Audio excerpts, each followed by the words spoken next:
Bonjour Sébastien Vaumoron. Bonjour Paul-Joseph. Nous vous retrouvons aujourd'hui pour cette nouvelle chronique consacrée aux violences conjugales. Après le triangle de Karpman et une approche sociologique avec la question de la violence légitime, quel est le sujet de la chronique d'aujourd'hui ? Eh bien, la plupart du temps, il y a plusieurs facteurs impliqués dans les situations de violence conjugale. Et on retrouve ainsi des éléments liés au triangle de Karpman, d'autres liés à la perception d'une violence légitime. Mais il y a aussi des éléments inconscients qui poussent les personnes à faire des choses qui ne sont pas toujours bonnes pour elles. Quelle est alors l'approche que vous allez nous présenter aujourd'hui ? Eh bien, vous l'avez probablement senti venir, je vais vous parler de l'approche psychanalytique. Ce qu'il faut comprendre dans cette dynamique, c'est que quand il y a une modalité de relation qui a été mal vécue pendant la toute petite enfance d'une personne, cette modalité risque de se répéter de façon inconsciente dans la vie de la personne une fois l'âge adulte arrivé. Le but inconscient est d'essayer de changer l'issue, de réparer l'histoire en quelque sorte. Il faut donc un partenaire qui joue le jeu, si je puis dire. Le partenaire peut être le mari, l'épouse, mais ça peut être aussi quelqu'un d'autre. Et est-ce que vous avez un exemple à nous donner ? Eh bien, en voici un. C'est l'histoire d'une petite fille qui n'a jamais eu l'attention qu'elle espérait de la part de son père. Pourtant, elle a fait de la danse classique à un niveau avancé, elle a fait de la musique classique à un niveau assez avancé, elle a été parmi les premières élèves de sa classe, elle a été élève dans une classe préparatoire et elle a une carrière plutôt réussie.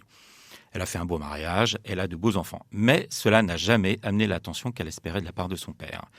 Lui, il ne la nomme même pas quand il parle de ses enfants et de leur réussite. Elles se sont donc totalement transparentes, même si elle sait que son père l'aime et qu'elle ne doute pas de l'amour de son père. Et une fois de plus, vous savez bien qu'aimer quelqu'un n'a jamais garanti de faire le bonheur de la personne aimée. Oui, vous avez raison de le rappeler. Alors cette femme, comment cherche-t-elle à réparer cette relation avec son père dans sa vie ?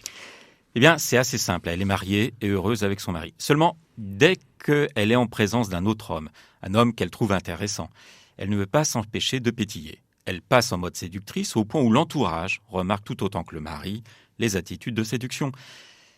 Ce qui n'est pas sans causer des problèmes conjugaux, bien évidemment. Elle voit que c'est tellement voyant qu'elle finit par expliquer à son mari qu'elle a besoin de séduire les hommes, mais qu'il ne faut pas qu'il s'inquiète. C'est possible ça ? Eh bien oui, son but à elle, c'est pas de coucher avec un autre homme, mais c'est de se prouver qu'elle peut intéresser un homme, à défaut d'intéresser son père, qui est quand même le premier homme de sa vie, celui avec qui elle a construit la modalité d'aimer et d'être aimée. Évidemment, l'intérêt que son mari lui porte ne compte absolument pas, puisque son mari est acquis à cette femme. Car dans une répétition névrotique, se faire aimer par quelqu'un qui vous aime, c'est beaucoup trop facile. Ça n'a pas de valeur, car le jeu est de se faire aimer par quelqu'un qui, a priori, ne vous aime pas.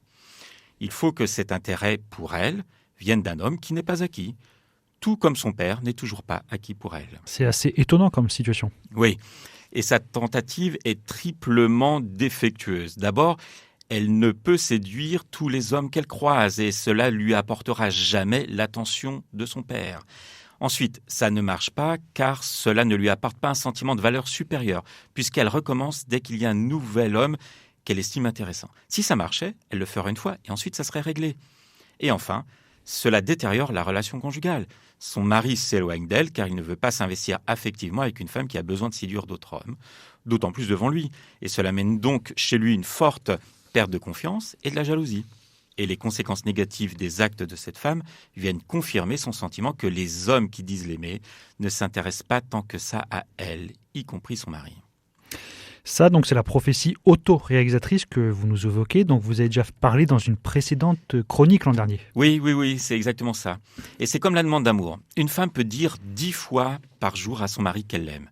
Cela ne sert à rien car il doutera encore de son amour si elle ne recommence pas le lendemain.